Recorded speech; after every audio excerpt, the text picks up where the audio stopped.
Nnamdi Kanu is a name that many people in Nigeria know. He is the leader of a group called the Indigenous People of Biafra, or IPOB. For many years he has carried a powerful dream, the dream of creating a new country called Biafra, separate from Nigeria.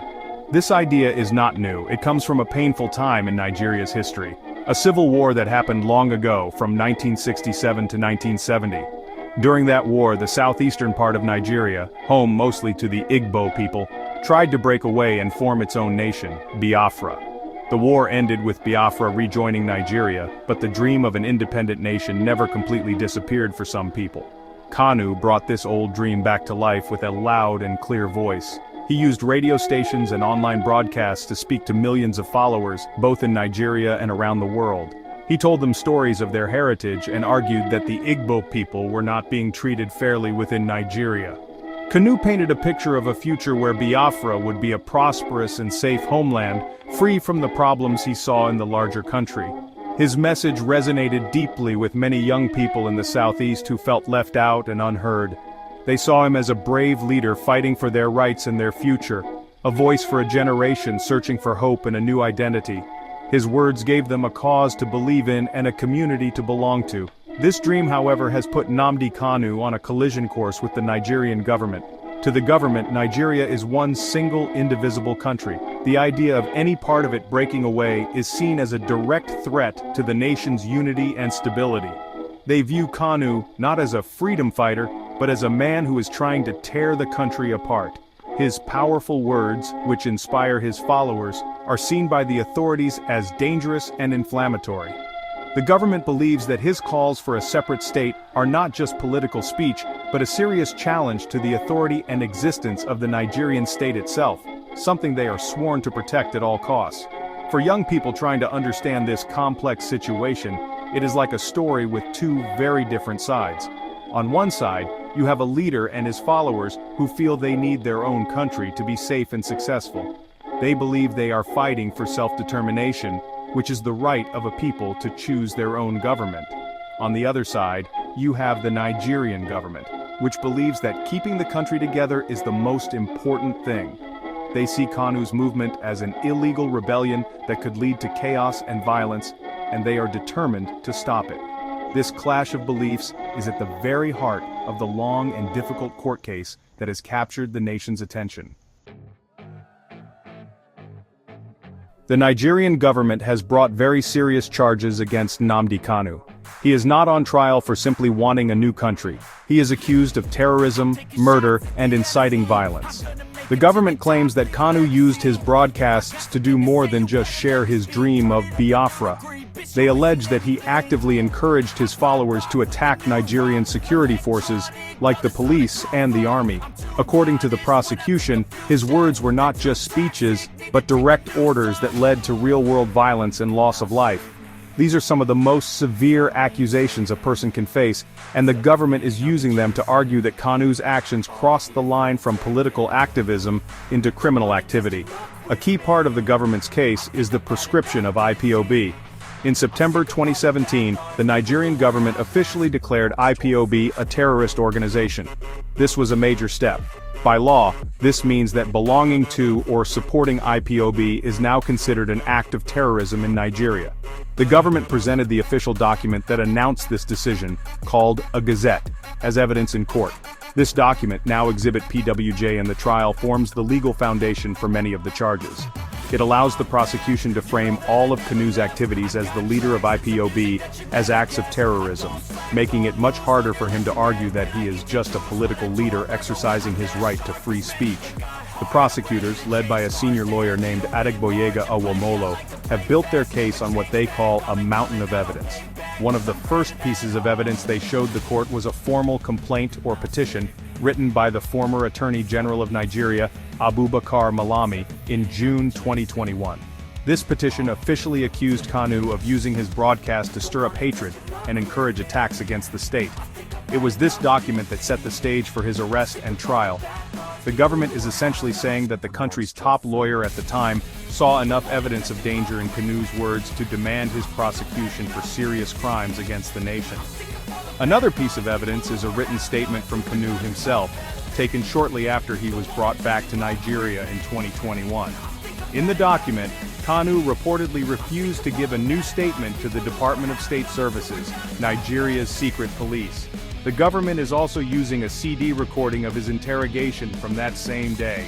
While these items might seem small, the prosecution uses them to build a timeline and establish the official process of his detention.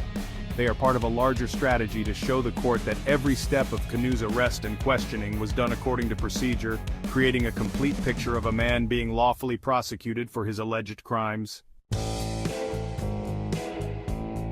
Facing such serious charges in a Nigerian court, Nnamdi Kanu and his legal team decided they needed help from the outside world. They did not believe he could get a fair trial without international attention. As a result, they sent formal petitions, which are like official letters of request, to the embassies of several powerful countries in Nigeria, including the United States and the United Kingdom. Kanu holds dual citizenship. He is a citizen of both Nigeria and the United Kingdom. This gives the UK a special interest in his case.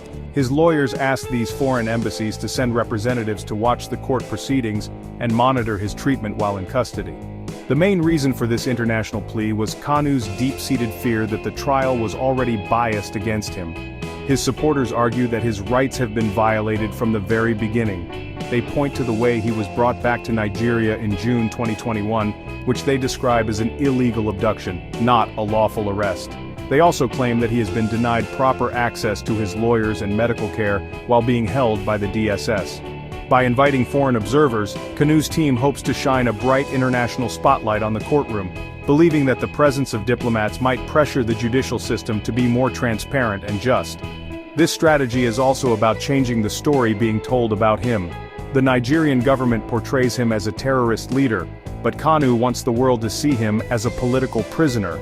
A political prisoner is someone who is jailed because their beliefs challenge the government, not because they have committed a regular crime. By appealing to countries like the US and UK, which often speak about democracy and human rights, Kanu is trying to frame his trial as a struggle for freedom of expression. He is asking the world to question whether he is truly a criminal, or simply a man being punished for daring to demand self-determination for his people. The legal journey has been long and filled with delays, which Kanu's team says is another sign of an unfair process. Before the current trial started, the case faced major setbacks. For instance, the previous judge, Justice Binta Nyako, had to step down from the case twice. After she recused herself in September 2024, the case was given back to her, but Kanu's lawyers strongly objected, arguing she could not be impartial. She finally adjourned the trial indefinitely in February 2025, leading to its reassignment to the current judge, Justice James Omotosho. Kanu's lawyers present this history of delays and judicial changes to the international community as proof that the system is struggling to handle the case fairly. The trial, which finally got underway in May 2025, is now centered on a collection of audio and video recordings. The prosecution presented a flash drive in court containing numerous clips of Nnamdi Kanu's broadcasts. A government witness testified that Kanu himself admitted to making these recordings. In the clips, a voice identified as Kanu's is heard giving shocking instructions. He allegedly calls for the formation of the Eastern Security Network, a group he said was created to defend against outside attackers. The government, however, sees the ESN as an illegal militia created to fight the Nigerian state, and they use these recordings as proof of his violent intentions. The content of these tapes is explosive. In some clips played for the court, the speaker directly tells followers to go and burn down Lagos, a major city in Nigeria, and to set fire to specific buildings, including an airport and a hotel. Other recordings allegedly capture him inciting violence during the End SARS protests of October 2020, a nationwide youth movement against police brutality. The prosecution claims Kanu hijacked that protest for his own purposes, urging his followers to collect policemen's guns and kill them, and to start killing soldiers now. These recordings are the government's most powerful evidence, as they appear to show Kanu, in his own words, ordering acts of violence and destruction. Kanu and his supporters, however, tell a different story about these tapes. They argue that his words are being taken out of context and that his passionate language is meant to inspire a political movement, not to command a literal army. They claim he was speaking metaphorically about fighting a corrupt system, not telling people to commit murder, His defense team continues to argue that he is not receiving a fair trial, pointing to his restricted access to legal counsel and the general atmosphere of the case. They believe the trial is a show, designed from the start to find him guilty and silence the Biafran movement for good. As of August 2025, the trial continues and the world is watching closely. What happens next could have a huge impact on Nigeria. If Kanu is found guilty, it could anger his millions of supporters and lead to more unrest in the southeast. If he is found not guilty, it could be seen as a major defeat for the Nigerian government and might embolden the Biafran movement. This trial is more than just about one man. It is about the deep divisions within Nigeria and the ongoing question of national unity. It is a test of the country's justice system and a reflection of the unresolved tensions that have lingered since the Civil War, making it a critical moment for Nigeria's future. I am innocent. I have no case to answer. Nnamdi Kanu tells Justice James Omotosho at the Federal High Court in Abuja. Hear the news in details. Wonderful people of Biafra, lovers of freedom all over the world, you are welcome once again to Biafra Unite channel/television this very moment. Today's date is 28th of June 2025, and I have a very important information for every one of you listening to my voice right now from wherever you are all over the world. Biafrans and lovers of freedom, I want you to pay very good attention to this very news, because it's very, very important. I can assure you, my people. Nnamdi Kanu, the leader of the indigenous people of Biafra, has told Justice James Omotosho at the Federal High Court in Abuja, including the Zoological Republic of Animal Kingdom Nigerian government and the public, that he is innocent. He has equally declared himself innocent and said that he has no any single case to answer, irrespective of the allegations of terrorism and treasonable felony leveled against him by the federal government of the Zoological Republic of Animal Kingdom Nigeria. Nnamdi Kanu has denied them all. Now, let us read this very news in details. As you can see on your screen, I will be reading from the Vanguard news platform of the Zoo Nigeria. And according to that title, they said, alleged terrorism, I have no case to answer, Kanu tells court. Abuja. The detained leader of the indigenous people of Biafra, Ipob, Nnamdi Kanu, Nkafaneti proscribed today. Vanguard, or the Kafecha Aligo. Let's take that again. The detained leader of the indigenous people of Biafra, Ipob, Nnamdi Kanu, who is facing a 7-count terrorism and treasonable felony charge, yesterday told the Federal High Court sitting in Abuja that he has no case to answer. Kanu took the position shortly after the federal government, which is prosecuting him, announced its decision to close its case. Federal government wrapped up its case after the 5th prosecution witness, PW5, concluded his testimony and was discharged by the court. The witness, whose name was shielded, was simply identified as Triple E before he gave his testimony behind a protective screen.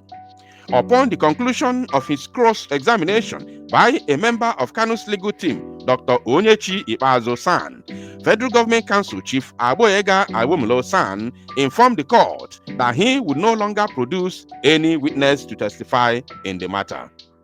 Awomolo-San said the prosecution team was satisfied that from the avalanche of evidence tendered through the 5 witnesses, the government had effectively established the charge against the defendant. I will therefore, at this juncture, close the case of the prosecution, the senior lawyer added. Okay, now, through the avalanche of evidence, imagine, with all the shame that they have provided, all the shame that these people provided since they have been running up and down on this case, yet they provided nothing but shame shame against themselves. Even when their so-called witness or witnesses were stammering, all the questions thrown at them were not answered. None of them. The only answer they were giving is, I don't know. I don't. From beginning to the end, I don't know. I don't know. The only thing they know is that Nnamdi Kanu is a terrorist. That is the only thing, the only answer they know. Nnamdi Kanu made a broadcast.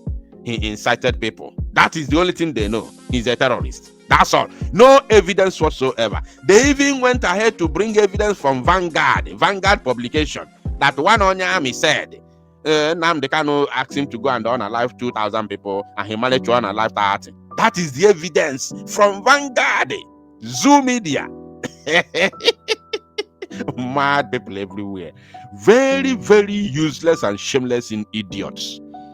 Now, they continued with their madness. Following the announcement, the head of Kanu's defense team, Chief Kanu Agabi-san, notified the court about his client's decision to enter a no-case submission in the matter. A no-case submission is made when a defendant is convinced. Pay attention, this is the explanation of that no-case answer or no-case submission. Now, a no-case submission is made when a defendant is convinced that the totality of evidence that was adduced by the prosecution failed to establish a prima facie case that is capable of warranting the court to compel him to enter his defense to the charge. Should the application succeed, the defendant will be discharged by the court, thus making an end to the trial. Let me calm down. Let me take this again for avoidance of doubt. For avoidance of doubt. It said here, pay attention. Should the application succeed, you remember that same yesterday, the judge, after Nnamdi Kanu's lead counsel, Kanu Agabi-san, told the judge that Nnamdi Kanu has said he has no case to answer. After that very word was spoken, the judge told the defense counsel to put it on a written note for avoidance of doubt. Makandi say, I am not aware. You understand? So, should the application succeed, the defendant will be discharged by the court, thus making an end to the trial. Of course, we all know that Nnamdi Kanu has no case to answer. Oh yes, you can say he formed Eastern Security Network. What is the name? Eastern Security Network. Eastern part, security. When has forming a security network become a crime? When has forming a security outlet or outfit become a crime in the world?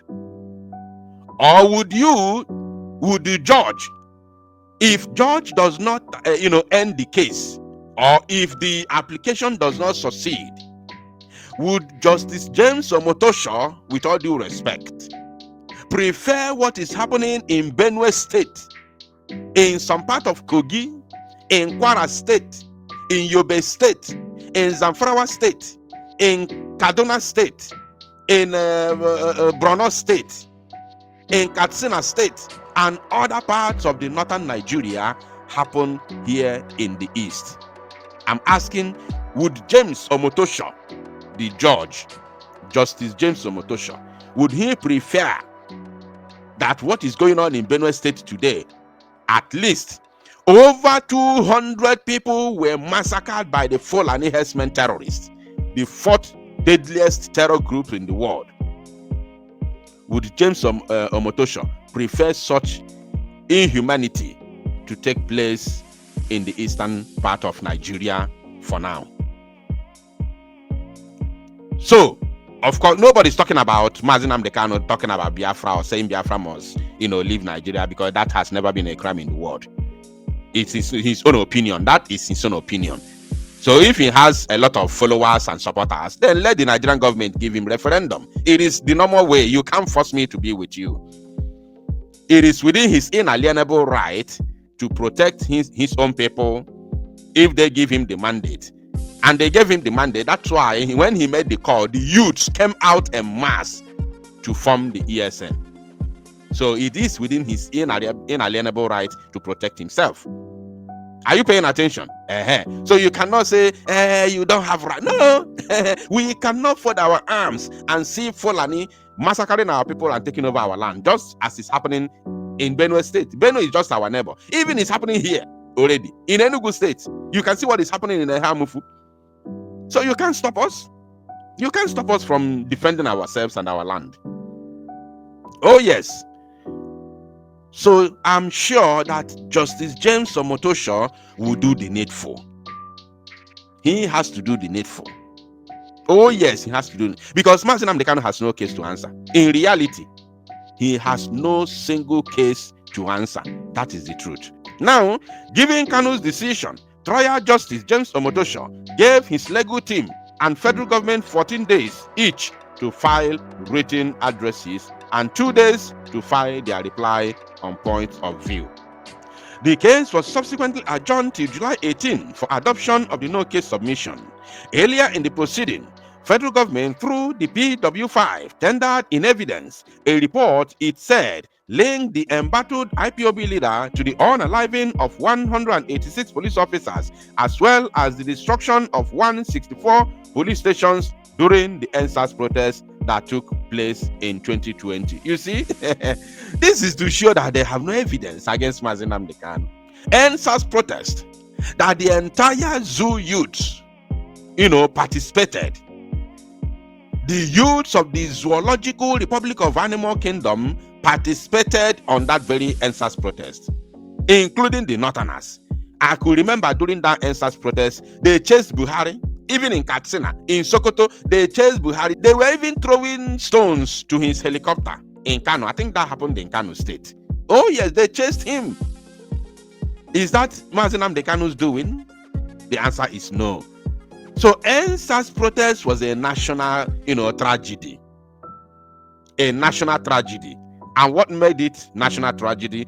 The only thing that made it a national tragedy was because the Nigerian army and police started shooting live ammunitions, started shooting innocent citizens who were protesting against the brutality of a certain police unit called SAS. You understand? So the entire youth came out and said, we must end it. They started protesting. Along the line, Nigerian army and police started shooting them with live ammunition, unaliving many of them. You are talking about how many people, how many police officers were unalive. You are not even talking about the Lekki massacre. Nobody is talking about the Lekki massacre.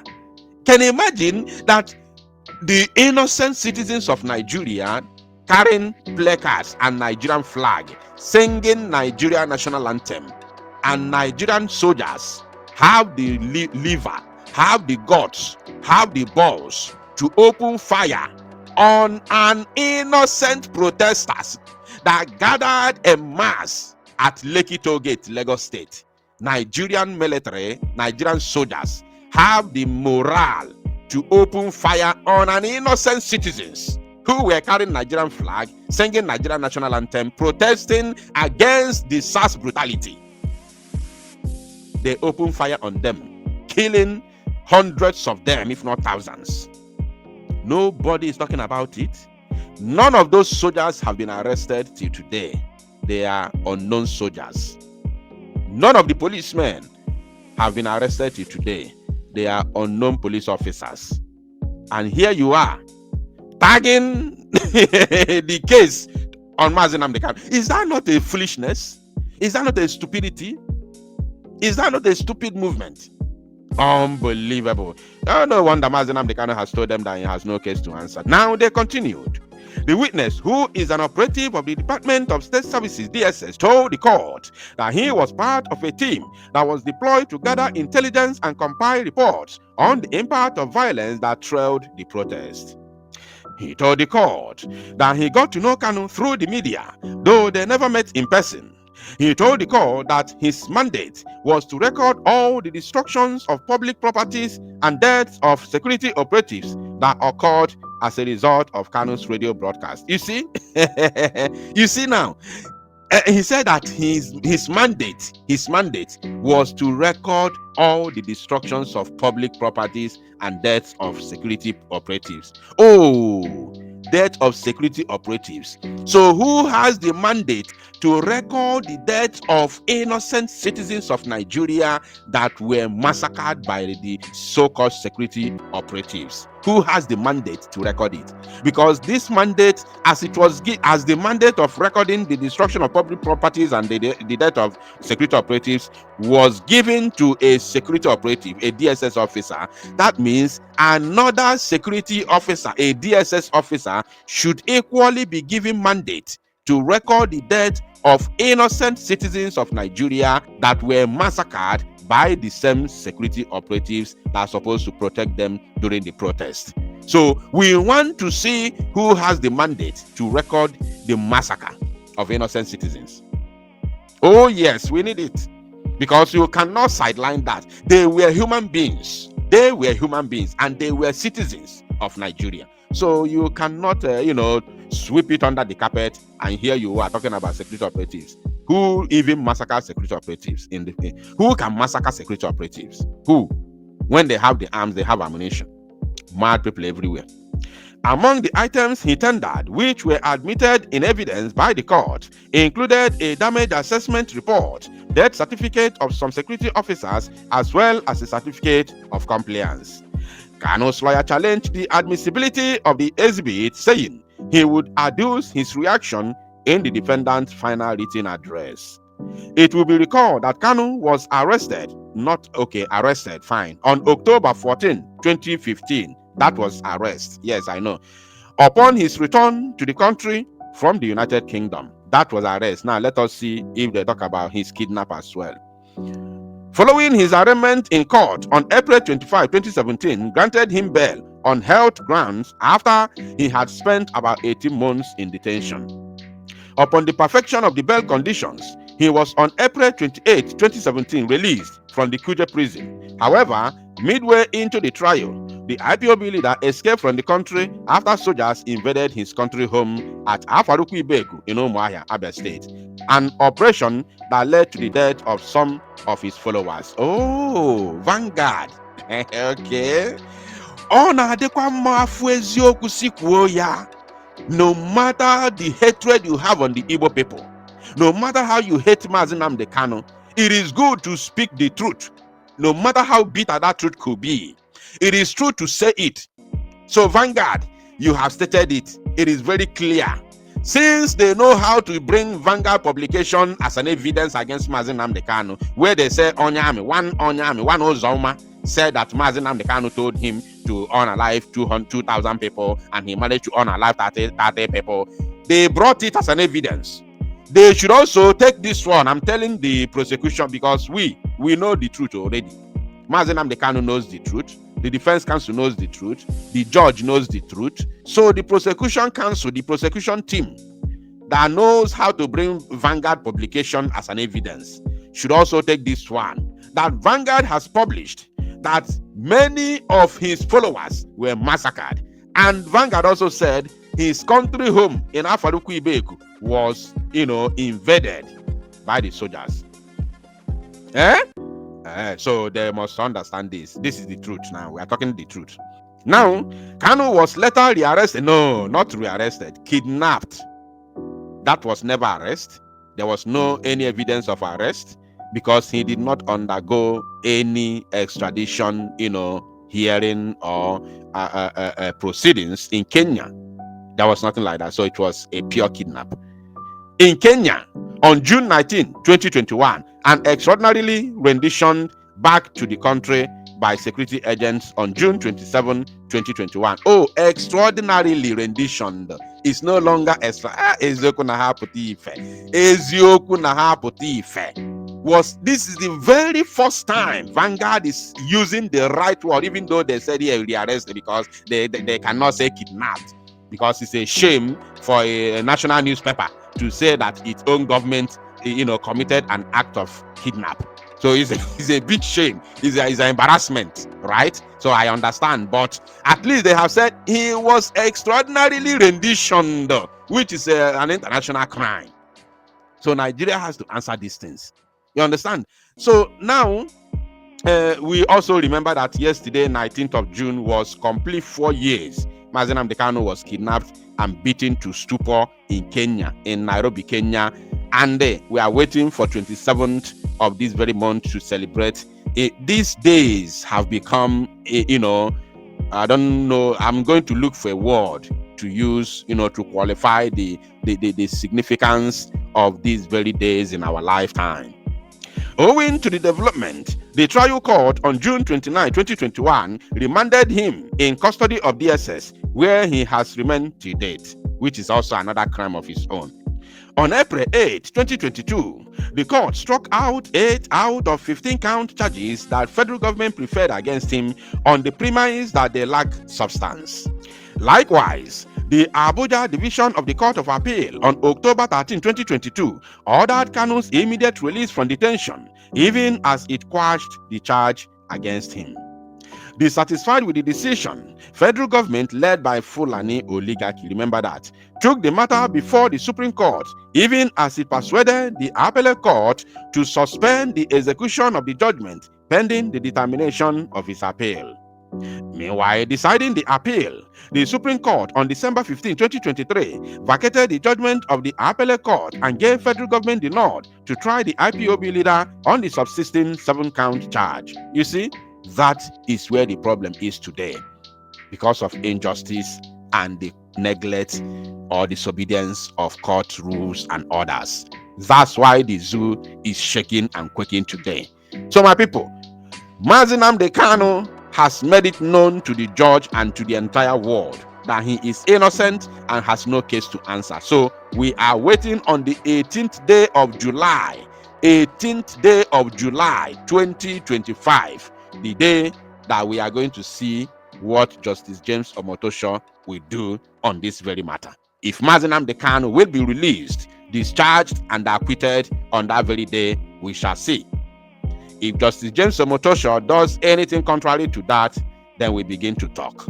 We begin to have conversations.